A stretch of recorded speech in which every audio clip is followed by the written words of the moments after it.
Great. And I'll go over who's here today with me in this meeting. My name is Daniela Sanchez. I work in the transportation department for the active transportation team, along with Stephanie Seskin. Zoe, do you want to introduce yourself? Yes. Hi, everyone. My name is Zoe Davis. I'm a climate resilience project manager with the Environment Department, and I'm specifically on the Climate Ready Boston team. And Jeff. Good evening, everyone. My name is Jeffrey Alexis with the City of Boston Public Works Department Engineering Division. I'm Principal Civil Engineer, and I'm also working as the project manager for the Cummins Highway project. Well, thank you all for joining us today. We just wanted to start with a question in the chat that you can answer while we sort of go over some of the questions, and we'll read some of them out loud. So the question is, where is the hottest place along Cummins Highway that you're familiar with on a hot day? It feels really difficult to be there.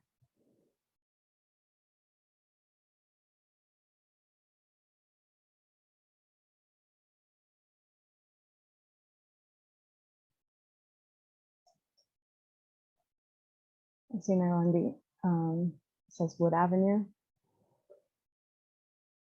Stephanie, could you go to the next slide, please?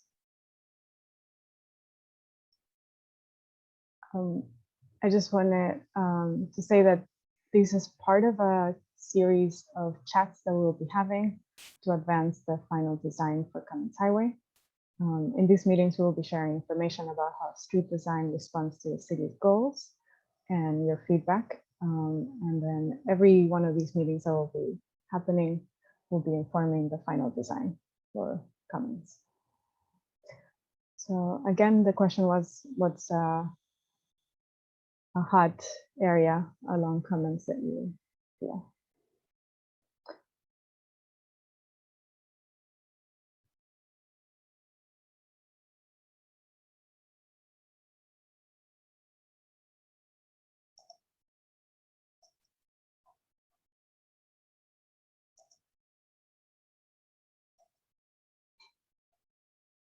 Okay.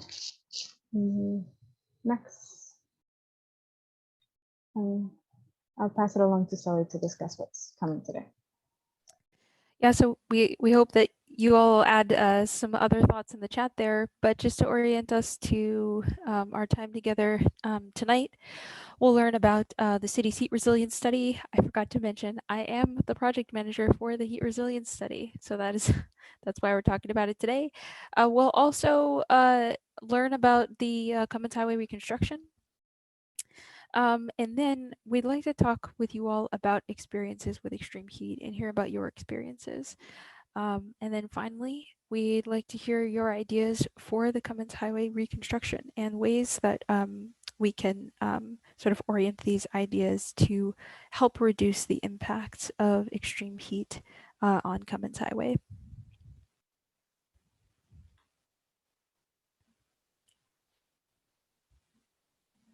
Sorry, next slide.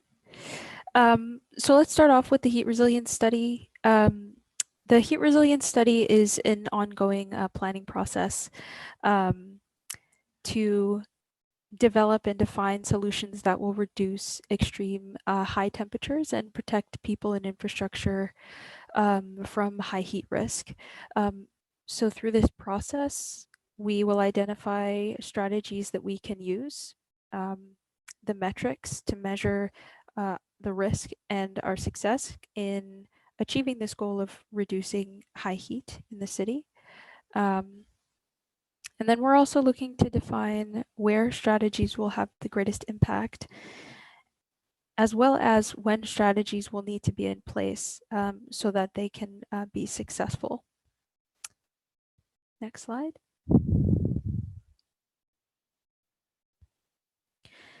The heat resilience study is a citywide planning process. We do recognize that the entire city is relatively hotter than much of the surrounding areas. However, the study is focusing in on hotter areas across 5 neighborhoods, which include Chinatown, Dorchester, East Boston, Mattapan, and Roxbury. And so these are neighborhoods that are some of Boston's hottest. And additionally, we do have the widespread impacts of systemic racism that has been due to environmental injustices and planning histories that are still felt today. And they have had they've had an effect of elevated heat exposure and health vulnerabilities in these neighborhoods. So that's why we're focusing on those 5. However, the study does include citywide solutions, and we'll also look at ways that we can apply strategies developed with and within these neighborhoods to other areas across the city. Next slide.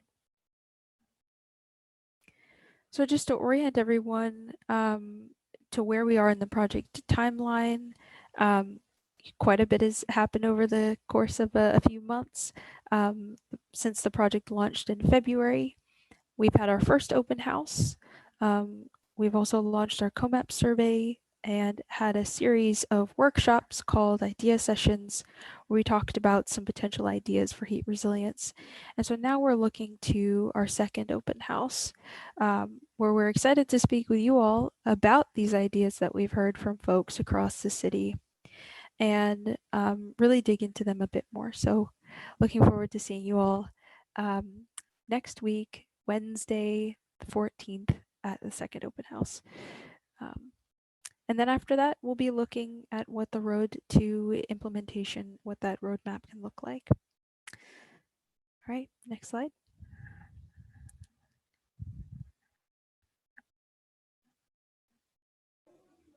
All right. Good evening, everyone. Once again, Jeff Alexis. Just kind of want to give you a rundown on the Cummins Highway Reconstruction project. We've been working, the city of Boston have been working with the community to develop a design for the Cummins Highway project since I want to say April of 2019. And in regards to the Cummins Highway project, we're looking at reconstructing and rebuilding the street, the sidewalks, the curbs, the streetlights, the traffic signals, the road pavement, and replace or update utilities as necessary. As you can see with Cummins Highway, currently the National Grid is out there making their necessary repairs to their gas main along the corridor before we go out there and reconstruct. Next slide, please. So what you're currently seeing on Cummins Highway is a temporary redesign to slow speeding drivers and improve safety for all users while we work on the design for the Cummins Highway project.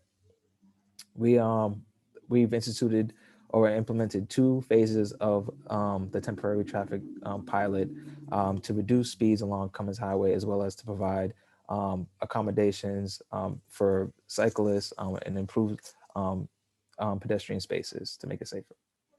Next slide, please. So what is the relation between Cummins Highway and heat resiliency? City of Boston, we're looking at Cummins Highway because Cummins Highway hasn't been updated since the spring of 1955. Streetcars ran along Cummins Highway and they were removed in 1953 to make room for cars. As you can see, the street's layout reflects the priorities of the 1950s, enabling non-residents to drive quickly through our neighborhoods. Essentially, when the engineers redesigned Cummins Highway and removed the streetcars, they proposed 4 lanes of travel, essentially to provide a quote unquote highway for non-residents to kind of drive through this neighborhood quickly. So this is something that we're seeing has caused a number of issues in present time. So we're looking at ways to try to improve and make safety improvements to make it safer for pedestrians and cyclists and cars as well. Next slide, please. So what is the relationship between Cummins Highway and heat resiliency? The planned reconstruction of Cummins Highway is a unique opportunity where we can make changes that reflect the neighborhood's priorities. Our design can help reduce the heat impacts on residents and others using the street, using a number of tools that we hope to get into later on in this presentation. Next slide, please. So how will your input be used? Your ideas and input today will support the development of heat resiliency strategies in Mattapan to help inform the design of Cummins Highway. Cummins Highway, we will continue the conversations with you about the final design and the reconstruction. Our next planned meeting that we have for the Cummins Highway design is the air quality meeting on July 22nd at 6:30 p.m. via Zoom, as well as a land use and transportation planning meeting on August 17th at 6:30 p.m. via Zoom. As I mentioned, as Zoe mentioned, we do have an upcoming heat resiliency study open house this month on July 14th, next Wednesday at 6 p.m. via Zoom. And you can also continue contributing your IDs via this boston.gov/prepare-heat website. Next slide, please. So why does heat matter? Heat is the number one cause of weather-related deaths, more than tornadoes, hurricanes, flooding, and winter/cold weather. Some people are more at risk for heat-related illnesses like heat stroke and heat exhaustion, like children, older adults, people with certain types of health conditions like asthma and diabetes, and people with greater heat exposure and or less ability to access cooling. I mean, this past couple of weeks, we've gone through a couple of heat waves, and they have not been pleasant if you didn't have access, to cooling, or just even, being in an area or street with shade. Next slide, please. So in this next portion of the presentation, we'd like for you guys to get involved and tell us about your experience on a hot summer day in Mattapan. In order to access, you can use your camera phone to check the QR code, or also you can click on the link that's provided in the chat where you can fill out the information and somewhat create a comic book, and we'll be sharing that link with everybody's experiences. I don't know, maybe, I don't know if during this meeting or after this meeting, you'll be able to look and see other people's experiences.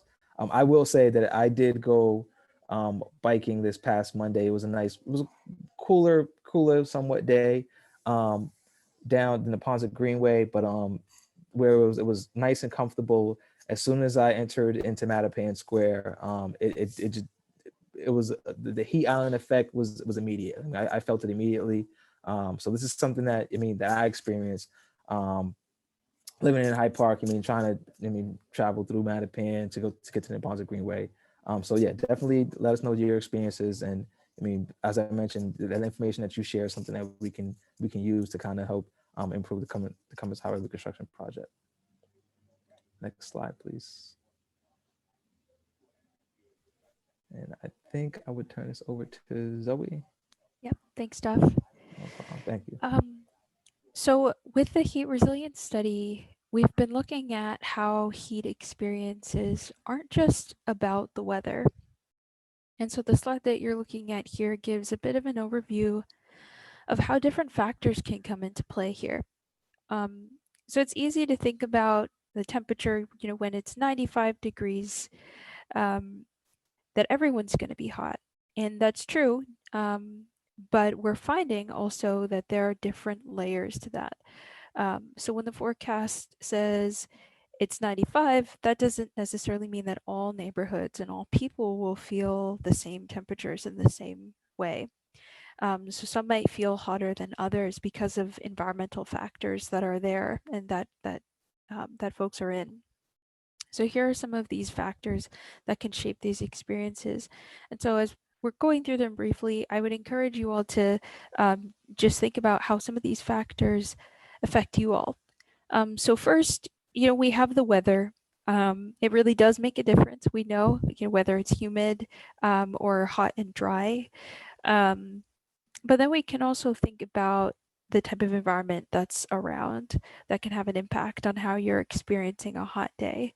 You can think about whether you're surrounded by tall buildings, and then consider how dense those buildings are.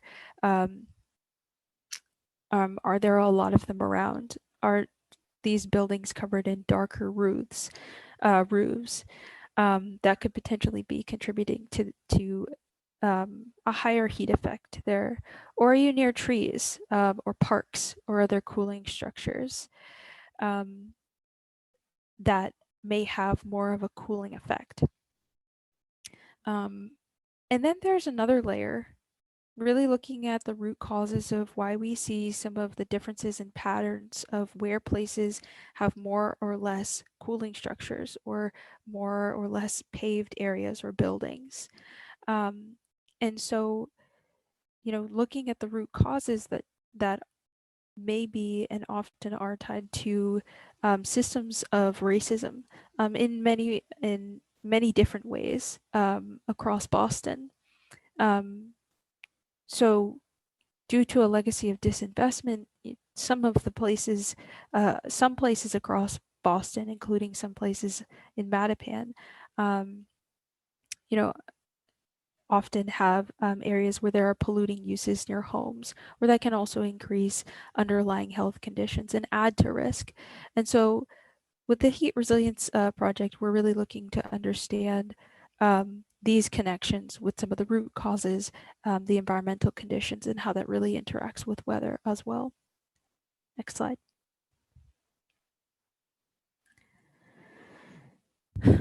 So what you see here are two maps showing the daytime and nighttime air temperature. So we have the daytime on the left. We have the nighttime air temperatures on the right. And so this is what we've been using to help us understand how heat varies across the city. These maps are showing an example of air temperature that was modeled from a summer in July 2019. And you can see that just based on the different colors there, that temperature varies pretty significantly across the city. You'll notice that some of the hottest places in both the daytime and the nighttime are more so in the eastern part of the city, looking at areas of downtown, Chinatown, South Boston, East Boston. And then as you move west, you can see areas that are hot in the day, like parts of Roxbury, Dorchester, Mattapan. These are able to cool off a bit at night. But one takeaway from these images here is just to remember that the blue areas shown here are still very hot. It just means, they're less hot than other areas of the city. All right, next slide.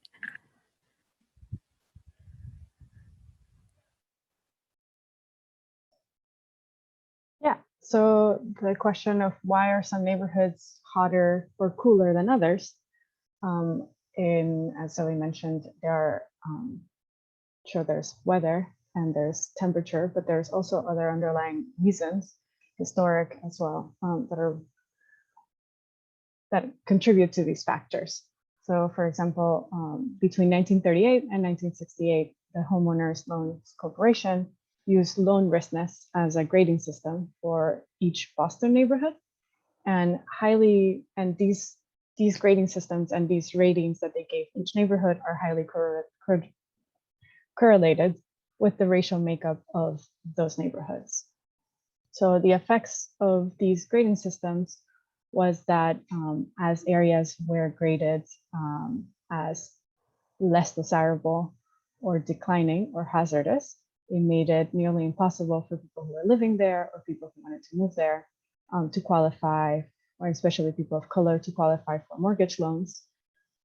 It also reduced the neighborhood stability because there was also less public and private investment in these neighborhoods. And the impact of redlining, as this is called, still impacts how we see our neighborhoods today and the makeup of them. So there's a correlation between these lines that were red lines in the past and how hot they are today. So the areas that are deemed a best or still desirable versus the ones that were deemed as hazardous or less desirable. A zone that would be deemed D, for example, today are hotter during the day, and they're also hotter during the night. They also tend to have less parkland and less tree canopy compared to areas that were marked as A. or B.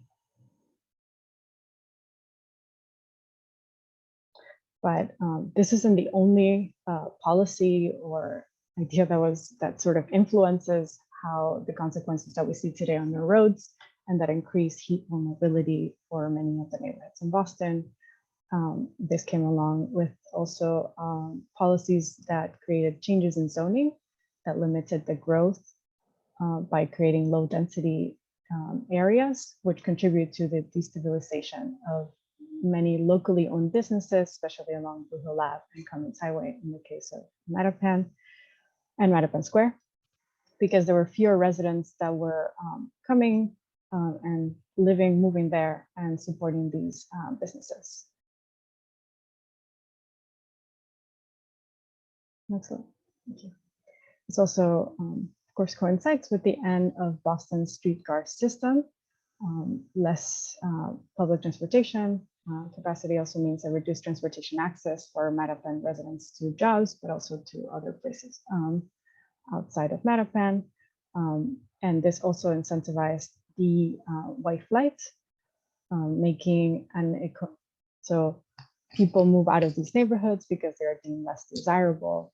And then the streets also get redesigned to be more car oriented to serve these neighbors that are now moving out of these neighborhoods so that they can commute in and still enjoy all the amenities, but not live there.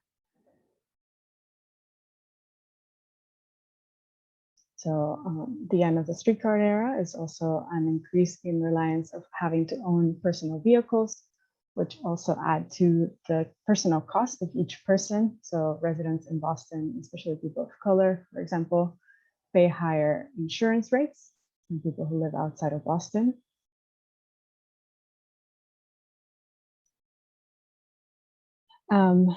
And it's not just redlining, and it's not just the zoning changes or the end of the streetcars.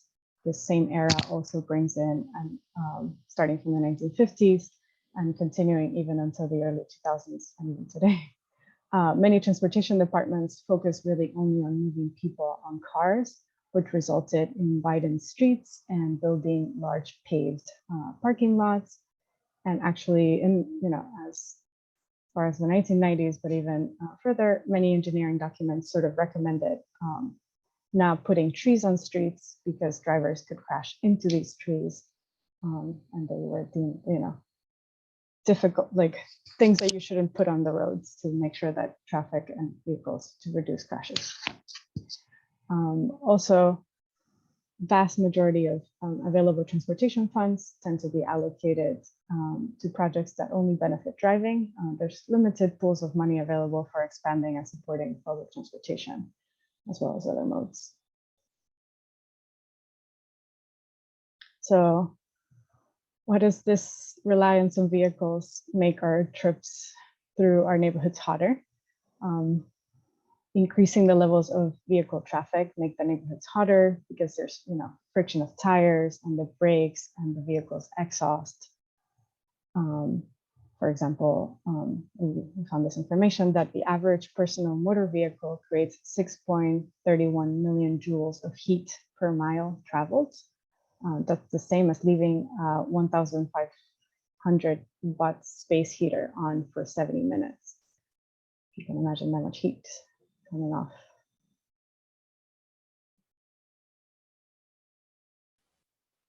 Okay, so let's zoom in a little bit and take a look at heat in Mattapan.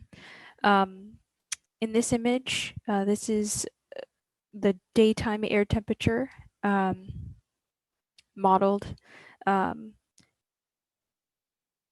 so what we see here is that temperatures really do range from about 92 degrees to 107 degrees. And if we look at the Mattapan T-stop, just as an example, it is significantly hotter there than in comparison, let's say, to a forested area like Franklin Park. So that's the comparison on the bottom right there. But a couple takeaways. First is that just referencing the previous slide really quickly, First is that wide roads and paved areas with less tree canopy heat up during the day. And then next slide. The next takeaway there is that green spaces and treed backyards can provide some cooler pockets across Mattapan.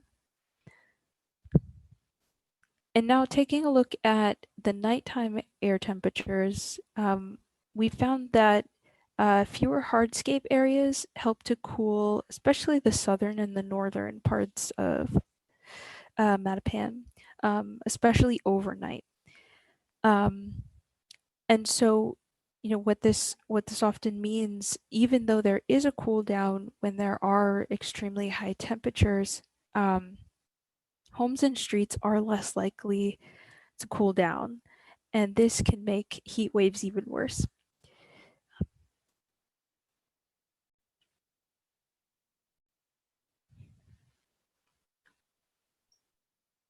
Yeah, so there are some contributing factors. Definitely, was there a slide before this? Oh, Nope, it's all you.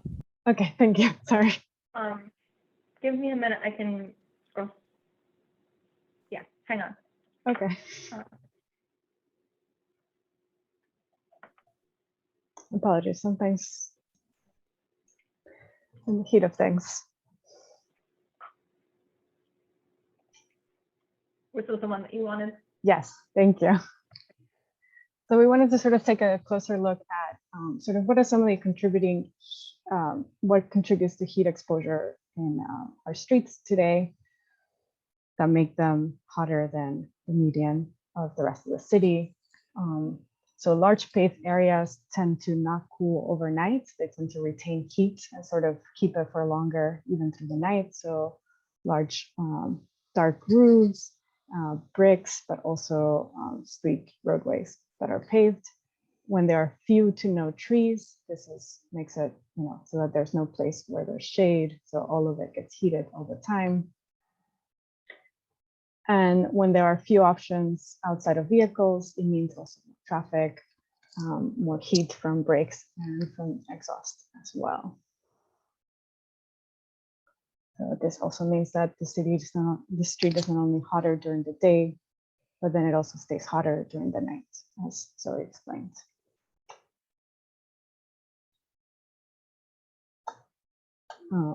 And there are some contributing factors to making streets cooler, and we have some examples like Washington Street in Dorchester, where a narrower street can mean less pavement that is absorbing heat throughout the day and then giving it off in the night. Also, a significant tree canopy that can provide shade for the streets and the buildings so that they can stay cooler and off of the direct heat that's coming. And multifamily homes can also provide shade from direct sunlight.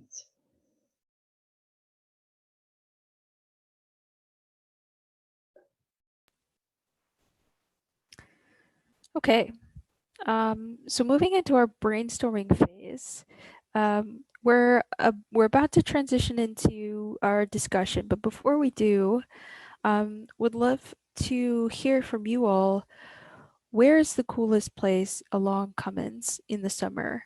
And you can feel free to type your answers in the chat. I do want to recognize there was a note asking for clarification on what we mean by hottest, what we mean by coolest. It's not referencing traffic-wise, we are referencing in temperature. So as you're driving along Cummins, as you're walking along Cummins, where have you experienced some cool spaces?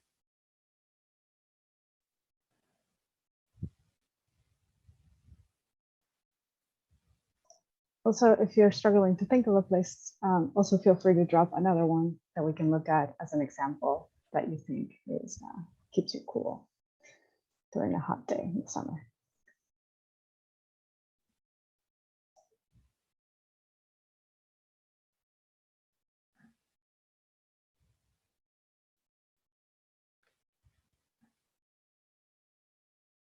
Any thoughts?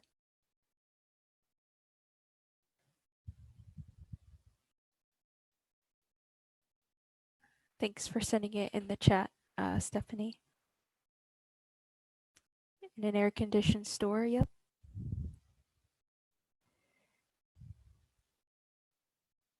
Perhaps the Stop and Shop that's somewhere along right off of Cummins.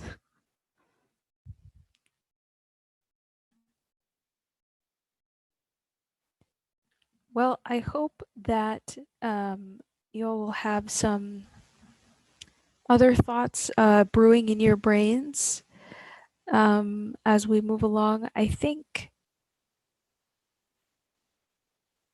Danielle, unless you want to have folks stew on this for a little bit longer, we might want to move into our next brainstorm space. Okay, great. Alrighty, so in just a bit, we'll be moving into a group conversation, but first, we would love for you all to just share individually some of your ideas for ways to add cooling into the Cummins Highway redesign. So, what you're looking at here is just a very small assortment of what could happen. We're looking at examples like parklets. We could think about adding bus shelters and different variations of bus shelters. We encourage you to be creative in your ideas and the way that you're thinking about this. You could also think about ways to integrate public art. Of course, adding street trees, drinking fountains, bioswales, and integrating stormwater infrastructure. So these are just a few ideas, and I would love to hear from you all what some of yours might be. So at this moment, I encourage you all to take just a minute to think on that, and when you have thoughts, add them in the chat.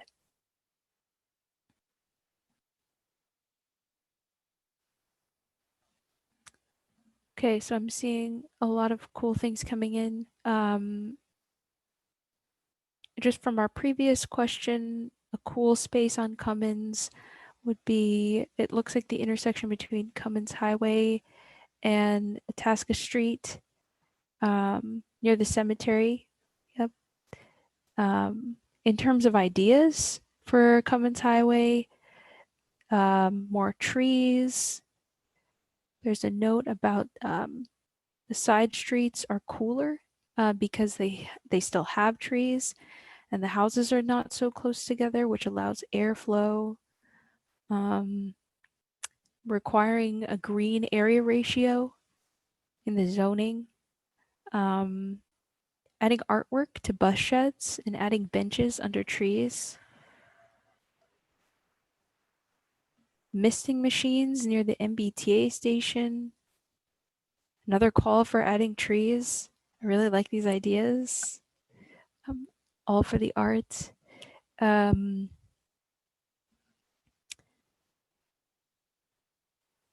Model the street after the Blue Hills Parkway.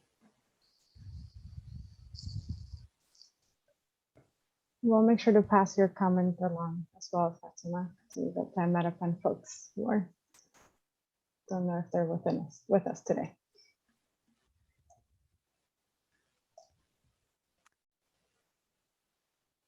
All right. Plant trees on the island. Add variety of trees that are not make trees. Oh, male trees, I see. The male trees give off pollen, which have an excess amount of, and we have an excess amount already of male trees in the city. And climbing the hill near the cemetery feels hottest to me. It would be nicer if it was more shady. Thank you for that comment.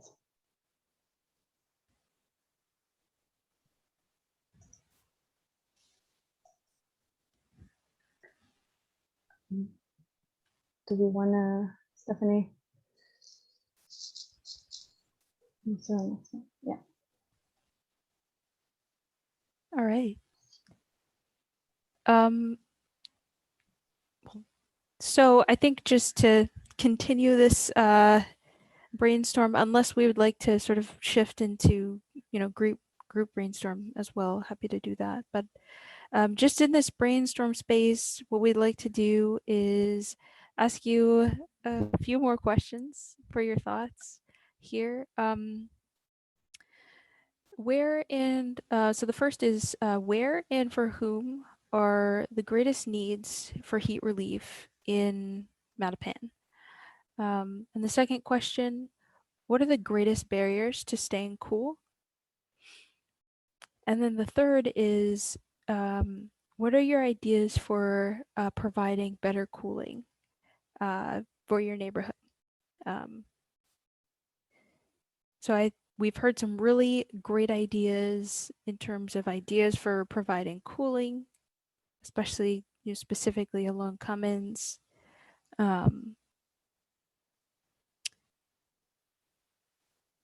Any thoughts on what some of these barriers might be to staying cool as you're driving, walking?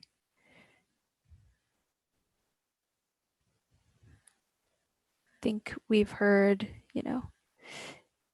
not enough shading, and trees could be beneficial.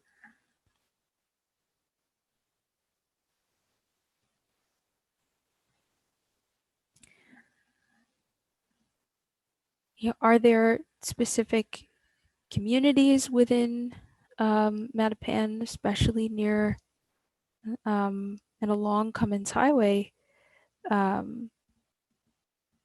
where there is a pretty great need for heat relief?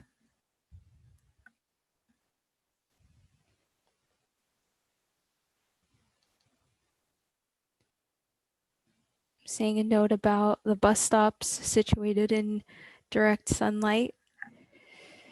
Do you mean throughout the day, sort of getting direct sunlight?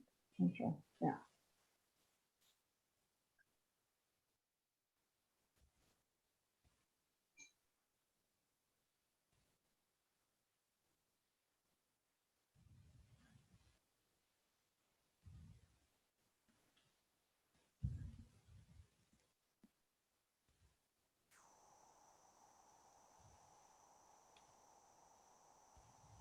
Any other thoughts in this space?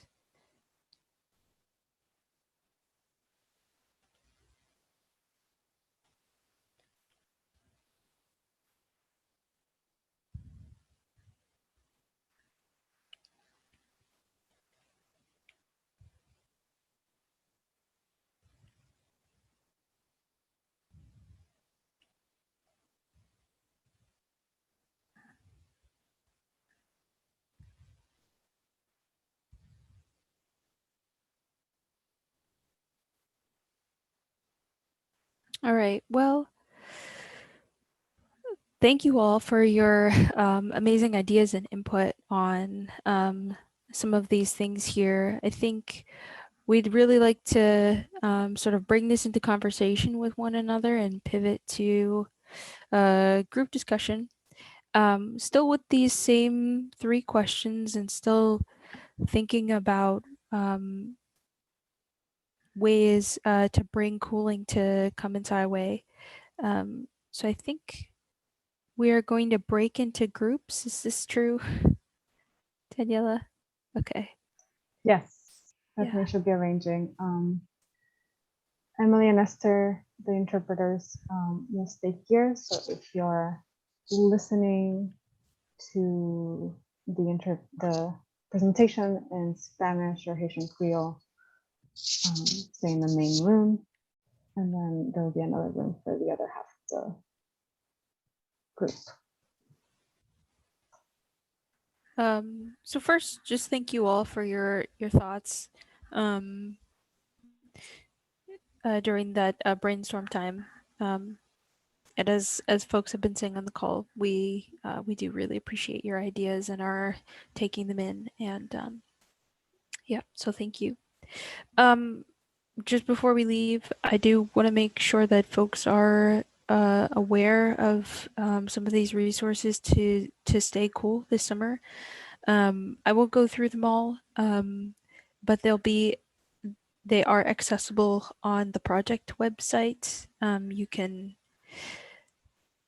view them through this QR code here, as well as viewing other resources on like keeping cool in the heat, which is the Office of Emergency Management's resource page for staying cool.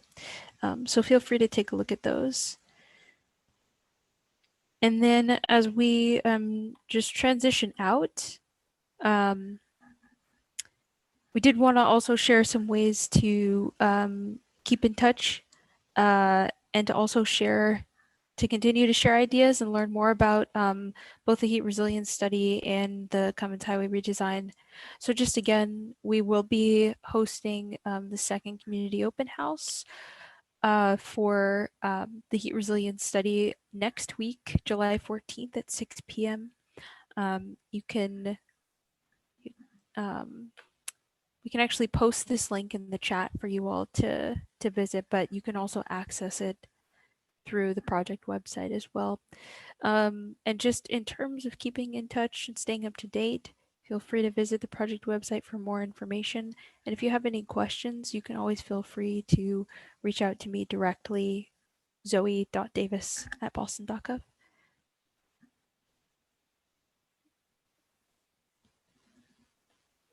And I'll pass it over to you, Danielle, I believe. Thank you. I was just grabbing some links to make sure we also add them in the chat, but I'll make sure to share all these links with you after this meeting, along with the recording and the presentation. So our next meeting is June 22nd, which is a Wednesday at 6:30, and we'll be discussing air quality and Cummins Highway redesign. You can find this information from today, but also the previous meetings that we've had, the data that we use, the comments that we've received and how we've addressed them in the temporary design and how we can apply them to the final design. All on the project website. You can also explore sort of what we have on the screen right now.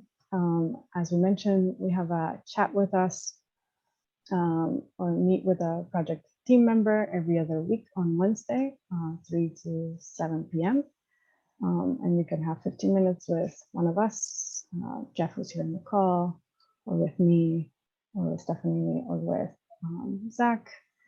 And you can always reach out personally to Jeff Alexis, who's here with us, with any questions. Yeah, and I will drop this in the chat as well, so you can have it.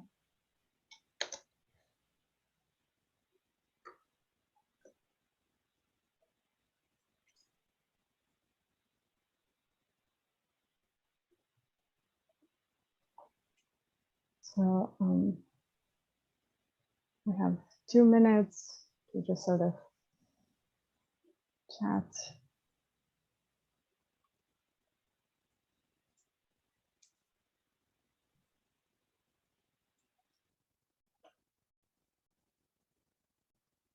Yeah, so I guess with that, we would just like to thank you all for joining us this evening.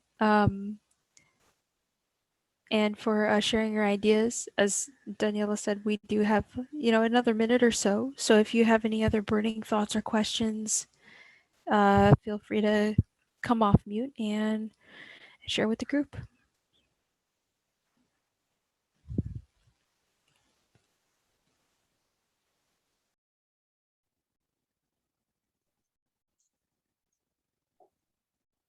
Otherwise, thank you all for coming, and we hope to see you at the next one. I forgot to say that this information will only be available virtually. We'll also be adding these to, I think, if you got a mailer, there's several locations on Cummins Highway where you can pick up a booklet with all this information, as well as give us a call.